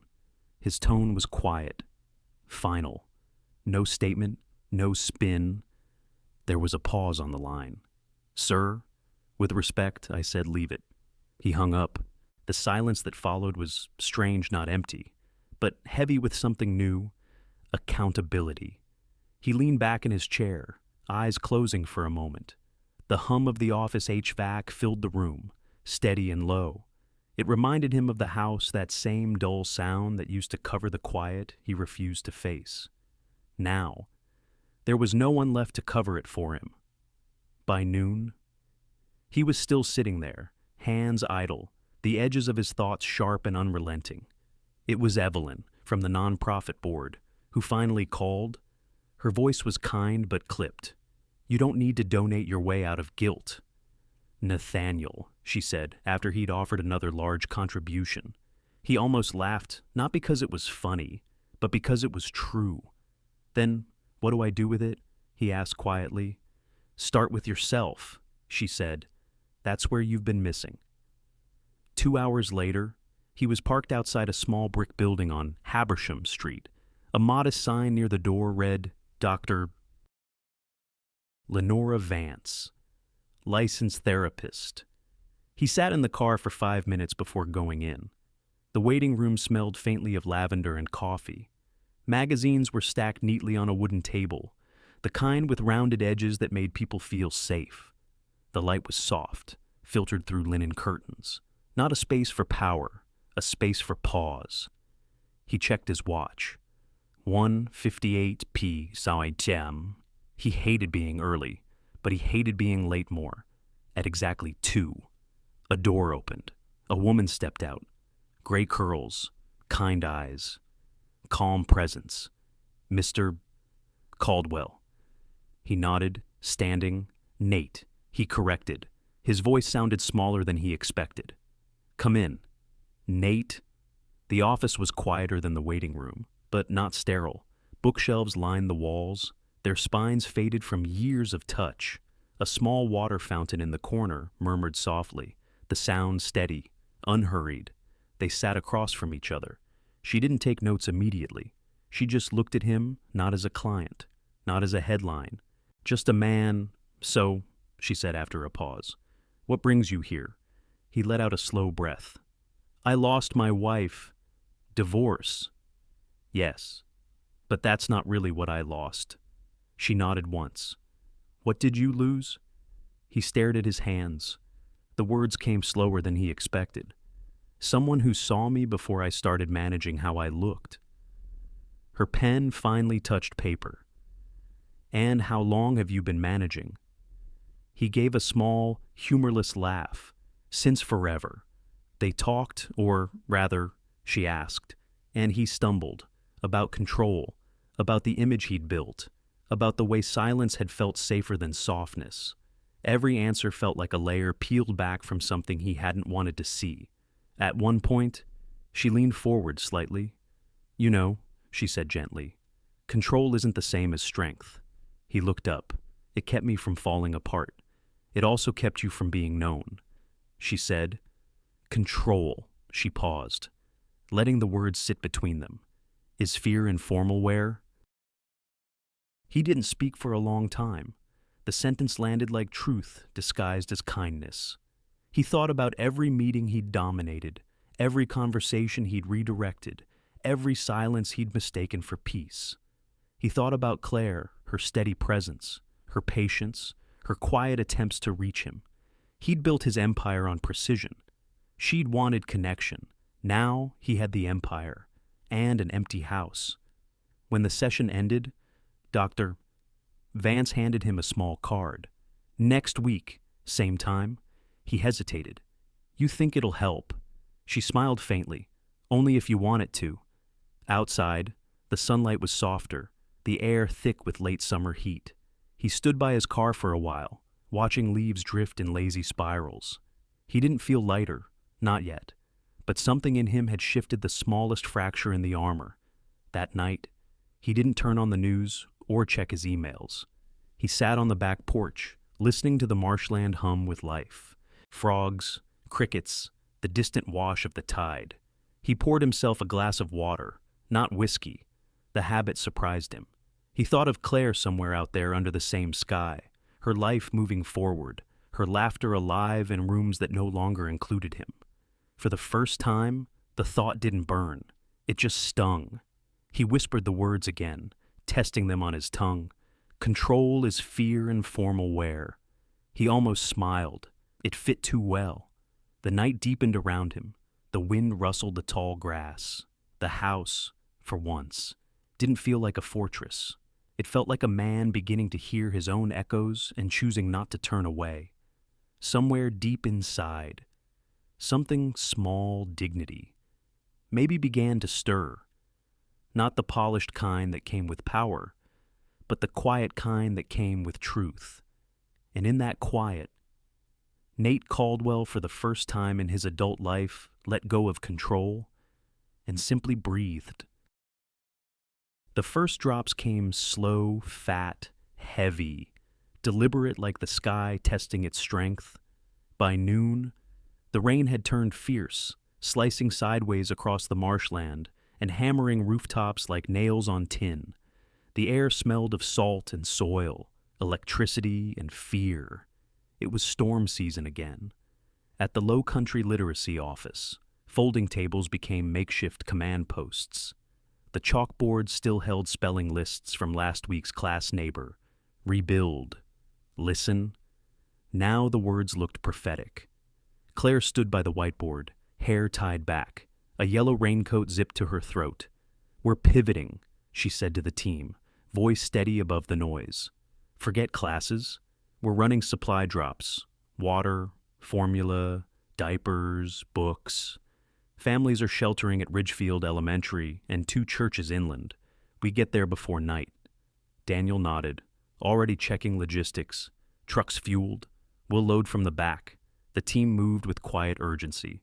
No panic, no heroics. Just people doing what needed to be done.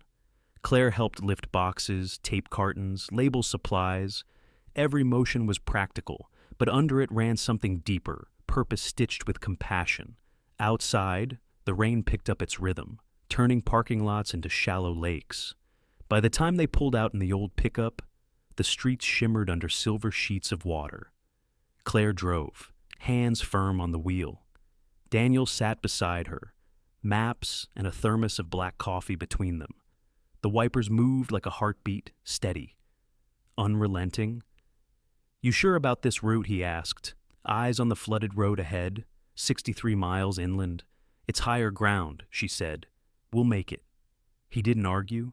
He just nodded and leaned forward, scanning the rain-streaked windshield. Lightning flashed, brief and white, lighting the inside of the cab for an instant. Claire caught his reflection calm, focused, but the corners of his eyes soft. For hours, they drove through small towns and quiet fields, stopping when roads turned to rivers, turning back when power lines lay scattered like ribs. The truck beds sloshed with rainwater, cardboard softening around the edges of the boxes. They pressed on anyway. At a crossroads near an abandoned gas station, they saw headlights and other trucks stuck half in a ditch. Two men waved frantically. Claire slowed, rolled her window down an inch. "You all right, Axel's gone?" One shouted over the storm. "Got kids in the back?" Daniel was out of the truck before she finished pulling over. Together they pushed, slipped, and heaved until the wheels found traction. Rain soaked through every layer. Hands burned from rope and grit. When the family's truck finally rolled free, the woman in the passenger seat reached out through the window, gripping Claire's wrist with shaking fingers. "Thank you," she said, voice breaking. Claire just smiled, rainwater dripping from her chin. "We're all just trying to get through." They waved the family off, then climbed back into their own truck. The heater barely worked, but the cabin was thick with breath and purpose. By the time they reached the school shelter, night had settled, that eerie, wind-whipped dark that follows hurricanes before they pass. The gym was full cots lined up in rows, children clutching stuffed animals, the smell of damp clothes and peanut butter sandwiches everywhere. Claire and Daniel unloaded quietly. The supplies disappeared in minutes, water bottles into grateful hands, diapers into exhausted ones. The books drew the longest line, old paperbacks, soft-spined and well-loved.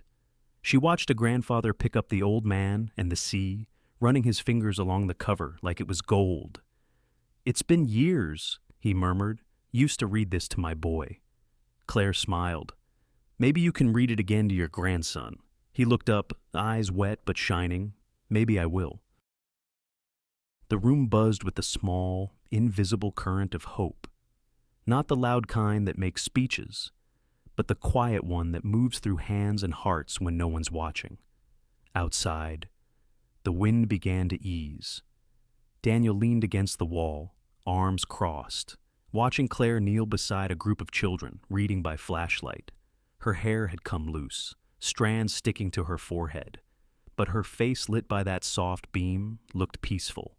When she finally stood, stretching her sore shoulders, she noticed him watching. What she asked, half smiling. "Nothing," he said. "Just this." He gestured to the room, the noise, the laughter, the simple beauty of people helping people. "It's rare." Claire looked around, her expression softening. "It's enough," she said. For a while, they just stood there, listening to the storm fade against the roof. Later, after the last box was emptied and the kids began to doze, they found a small spot near the entrance to rest. The floor was cold, their backs stiff, but neither complained. "Why books?" Daniel asked quietly. "You could have focused on food, water, the essentials." Claire leaned her head back against the wall. "Stories remind people who they are," she said. "Even when everything else is gone." He nodded slowly. "That's beautiful." She gave a small laugh. "It's practical." Their shoulders brushed, not intentional, not hesitant, just two people who had carried too much for too long, finally sharing the same small corner of peace. When dawn came, it was pale and new. The sky was washed clean, the air heavy with the scent of pine and mud. They walked outside together, boots sinking into the wet ground. Power lines drooped, trees leaned, but the worst had passed. In the distance, a porch light flickered one stubborn bulb against the morning gray. It blinked twice, then held steady. Claire stopped walking, staring at it. The light reflected in her eyes. "You see that?" she whispered. Daniel followed her gaze. "Yeah. It's always the little things," she said. He smiled. "That's how everything starts again." She didn't answer, but the corner of her mouth lifted. The rain had stopped. Their hands, scraped and blistered, brushed once more, a small, wordless acknowledgement that survival wasn't just about making it through the storm. It was about what you chose to rebuild afterward. The truck still smelled of wet cardboard and gasoline. They climbed in, silent, tired, alive. As Claire turned the key, the engine coughed, then caught. The road ahead shimmered with puddles and sunlight. For a long moment, neither spoke. Then Daniel said softly, "We'll start again tomorrow." Claire glanced over, a quiet smile finding her. "Tomorrow," she said. The truck rolled forward, slow and sure, tires cutting through water that caught the light like glass. Behind them, the porch light kept glowing, one small, steady promise in a world learning, once again, what survives. The river was quiet that night, its surface catching what little light was left of the sun. A food truck parked under a string of Edison bulbs hummed softly, its fryer hissing as tortillas crisped and sizzled. The air smelled like lime and cilantro, smoke and salt. Somewhere down the path, someone strummed a guitar, slow, lazy chords that didn't ask for attention, just filled the space gently. Claire sat on a folding chair, paper plate balanced on her lap. 2 tacos, one with grilled shrimp, one with roasted corn and avocado. Her hands still bore faint marks from hauling boxes during the storm, small reminders of the week that had tested everyone. But tonight, she let her shoulders fall. For once, the world wasn't asking for more. Daniel sat across from her, his chair tilted slightly back, legs stretched out, the heel of one boot tapping to the rhythm of the river's current. He was talking about something, a new idea for expanding the literacy labs into coastal schools, but his tone was easy, his words more like waves than statements. Claire listened, nodding, half smiling. The way he spoke wasn't to impress. He didn't fill silence just to avoid it. She liked that. When she laughed at one of his offhand comments, the sound caught even her by surprise. It had been a while since laughter felt that effortless, like breathing. Daniel looked up, his eyes soft under the glow of the bulbs. "You laugh like you just remembered how," he said quietly. She tilted her head, a little embarrassed. "Maybe I did." He smiled, not the charming kind, not the one meant to win, just warm, honest, the kind that made her chest loosen. The guitar down the path shifted into something slower. The night deepened, the crowd thinned. They walked closer to the river, carrying their folding chairs with them. Gravel crunched underfoot. The air was cool but kind. The sound of water brushing the banks filled the space between their words. When they sat again, side by side this time, Claire glanced at him. His sleeves were rolled up, forearms lightly tanned from work. His posture was relaxed, but there was an awareness to it, the same steady presence he carried in every classroom, every meeting, every long drive through rain. "You ever miss your old life?" she asked softly. He thought for a moment before answering. "Sometimes the structure, the clean lines of it all, but not the person I had to be inside it." She nodded. "I know that feeling." He turned toward her, his voice lower now. "Claire," he said, like he was testing how her name felt in this kind of quiet. "You don't have to make yourself small to fit into anyone's world again. Not mine, not anyone's." The words landed gently, but they carried weight, the kind that didn't demand a response. Claire looked at her hands, fingers tracing the edge of the paper plate she'd forgotten she was holding. "I spent years learning how to disappear gracefully," she said. "It's strange, trying to unlearn that." Daniel's tone was steady, almost a whisper. "Then let it take time. I'll never ask you to be smaller, not even for comfort." She turned to him, searching his face not for proof, but for truth. And it was there, in the way his gaze held steady, unflinching. In the quiet between his words, the wind moved across the river, lifting her hair. She didn't tuck it away, didn't hide it behind her ear like she used to, just let it fall where it wanted. For a long moment, neither of them spoke. The world had slowed to a rhythm that felt right, a stillness earned, not borrowed. Daniel shifted closer, not a question in his eyes, but an offering, a simple space between them, waiting. When he reached for her hand, he did it the way someone opens a door they hope will be unlocked, gentle, patient. His fingers were warm, roughened from work. He didn't squeeze, just held. Claire didn't pull away. She looked down at their hands, two people who had carried weight, loss, and rain, now holding something light. It wasn't fireworks. It wasn't sudden. It was quiet, the kind of connection that hummed low and sure, like the sound of the river itself. She breathed in, steady, and then she leaned in. The kiss, when it came, wasn't practiced or perfect. It wasn't the kind that claimed. It was a question soft, unhurried, full of pauses that made room for breath. Her eyes closed, not out of fear, but trust. When they finally pulled apart, Daniel stayed close enough that she could still feel his breath, the faint scent of lime from the tacos lingering between them.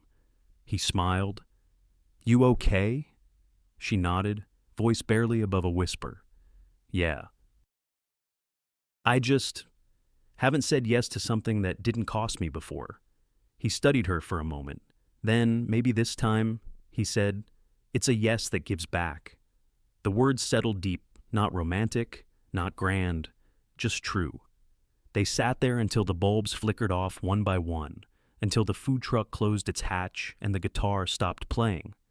The world had gone quiet again, but it didn't feel empty. Claire looked up at the stars breaking through the thin clouds. The air was thick with the scent of wet earth, fried corn, and the faint trace of river salt.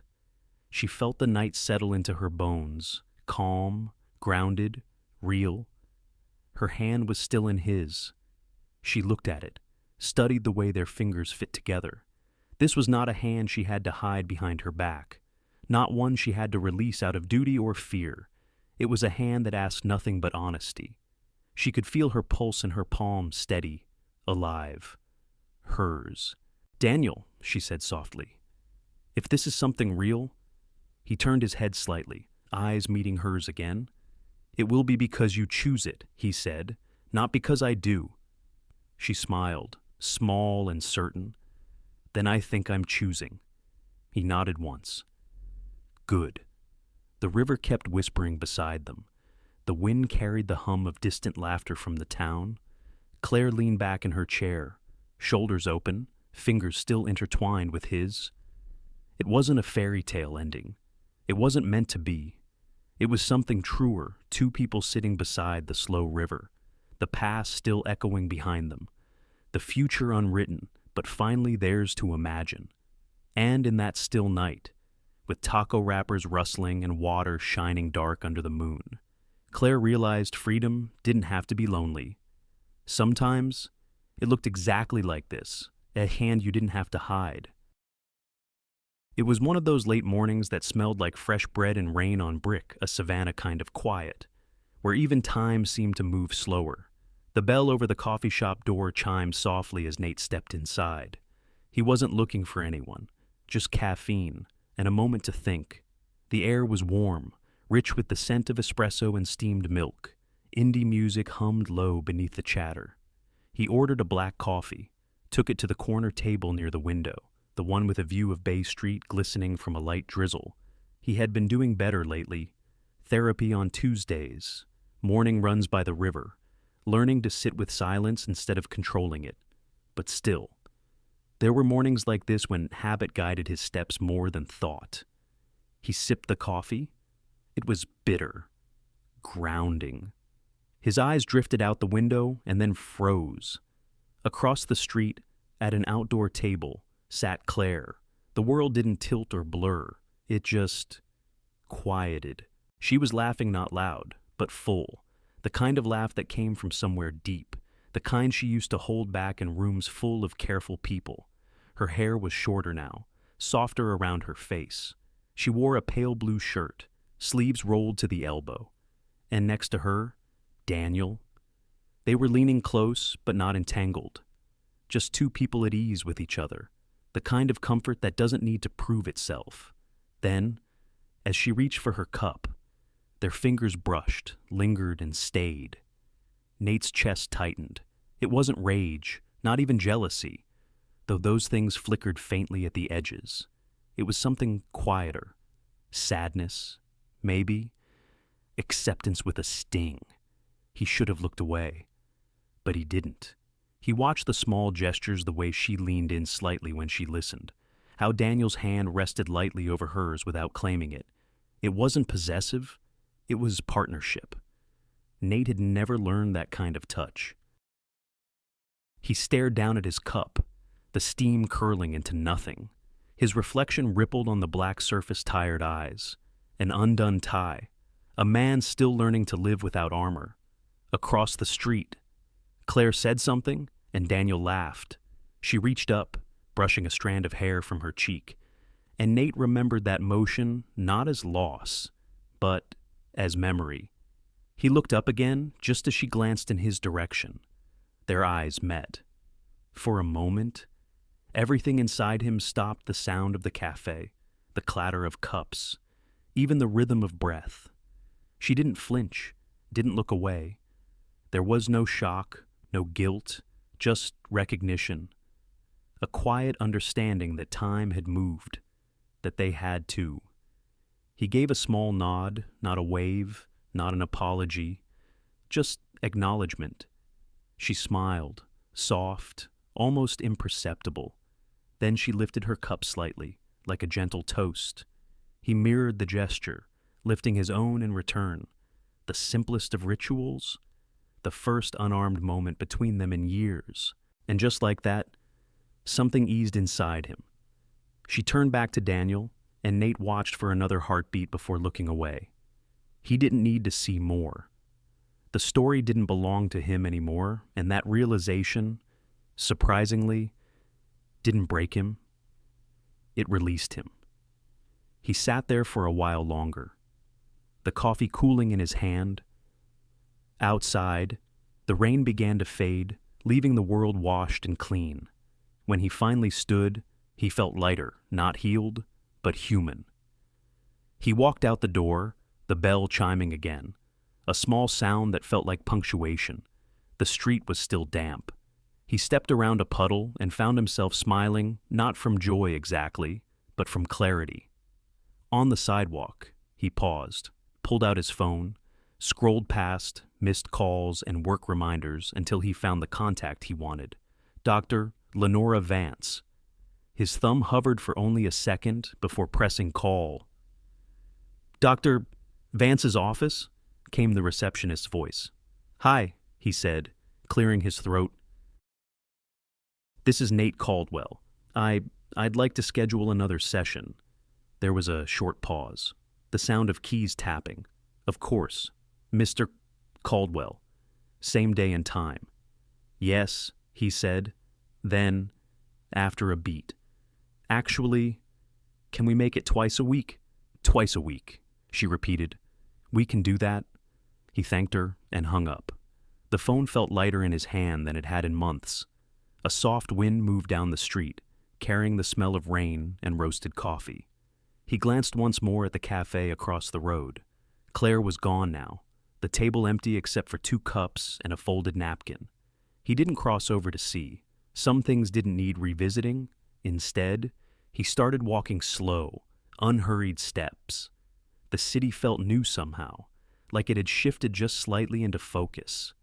People passed by, a mother with a stroller, a college kid on a bike, 2 tourists arguing over a map, the small, ordinary pulse of life.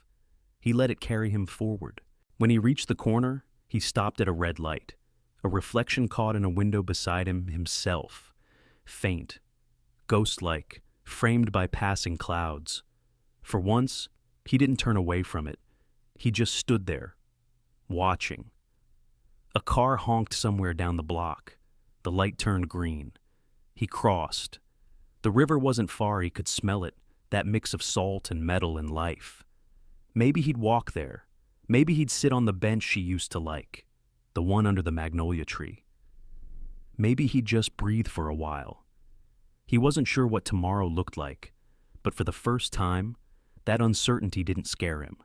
He slipped his hands into his pockets, phone still warm against his palm. Therapy, healing, small steps. Behind him, the coffee shop door opened and closed again. Another bell, another story beginning for someone else. Nate kept walking, his pace slow but certain, the drizzle lifting into sunlight.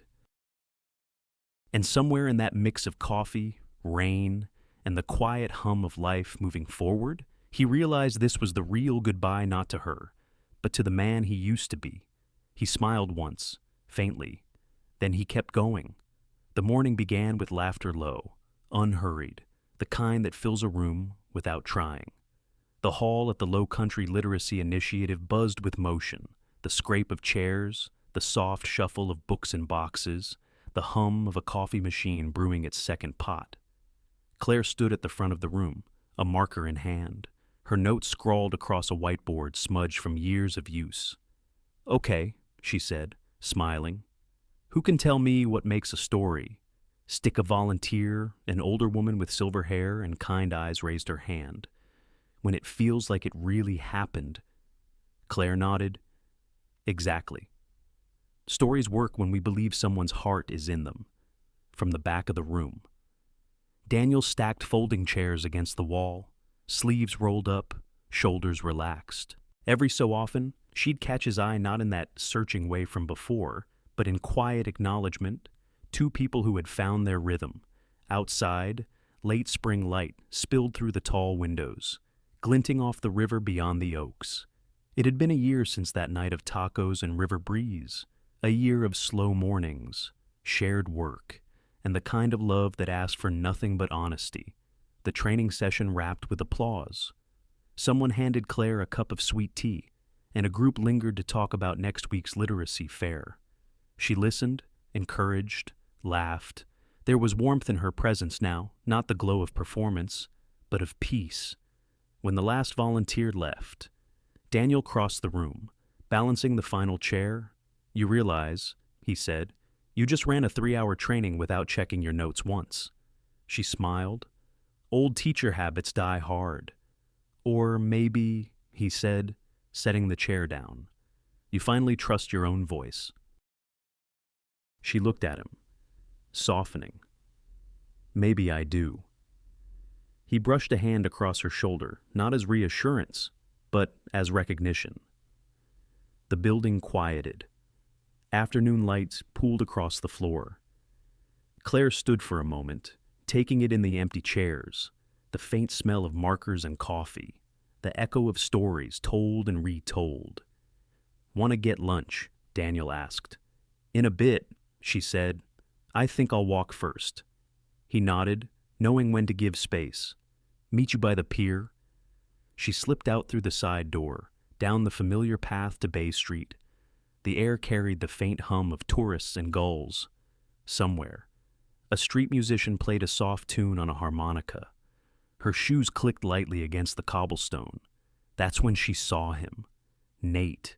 He was coming from the opposite direction. No entourage, no phone in hand, just himself. His suit was simpler now, his posture less guarded. There was a looseness in his step she hadn't seen before. For a heartbeat, the world narrowed to the space between them. He stopped first. Claire. She smiled, polite but warm. Nate. They stood there, both aware of what the moment could have been awkward, unfinished, heavy, and how it wasn't. He nodded toward the building she'd just left. "You're still doing the program?" "Yes," she said. "It's grown a little.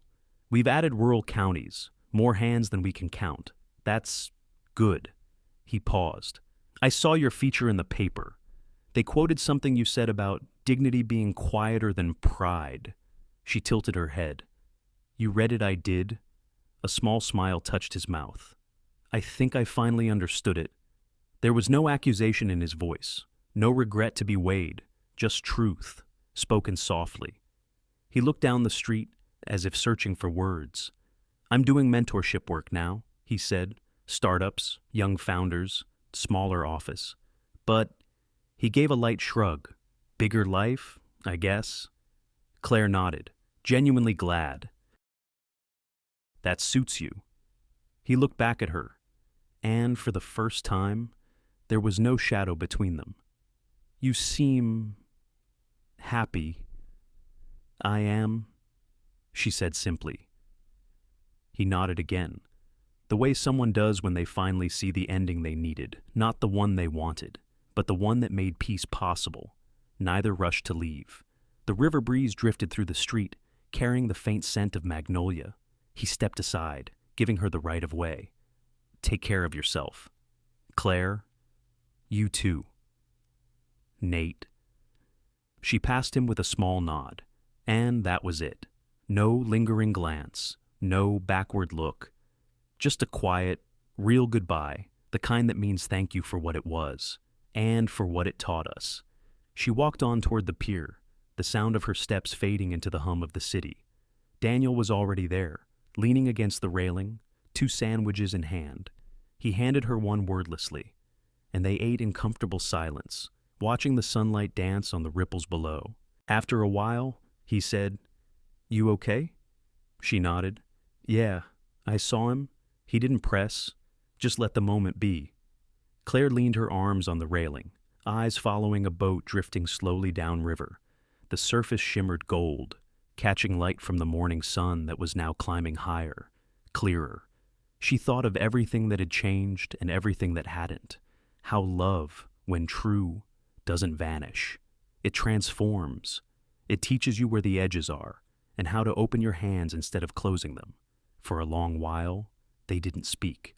The world seemed to exhale around them, the river murmuring below, the soft whistle of a far-off train, gulls looping in the air like pieces of light. Daniel finished his sandwich, brushed crumbs from his hands, and glanced at her. You're thinking again? He teased gently. She smiled. Always. He reached for her hand, a touch as easy as breathing. Then think about this. It's a good day. She looked up at him, sunlight catching in her eyes. It really is. They stood there, 2 figures framed by the river's slow gleam, the wind lifting strands of her hair. Somewhere behind them, church bells rang, faint, distant. Claire closed her eyes for a moment, feeling the warmth on her face, the simple stillness of now. Not the past, not the future, just this light. When she opened them again, the water below glowed like glass, and she smiled small, certain, alive. Because love, she knew now, was never about possession. It was about space, the kind that lets you breathe and still stand close. The current moved beneath them, patient and endless.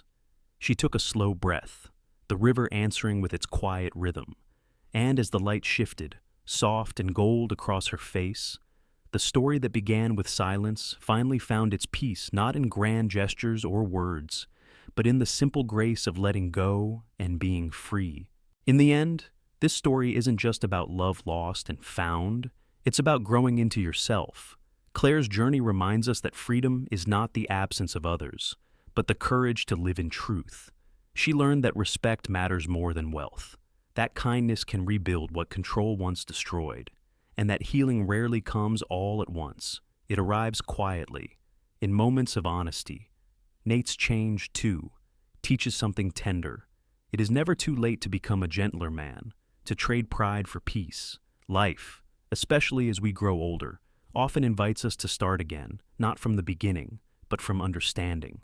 The story asks us to let go of what no longer serves love, and to see that real love, in any form, gives space, not cages. It allows both hearts to breathe. Perhaps the greatest lesson is this: forgiveness of others and of ourselves is not weakness.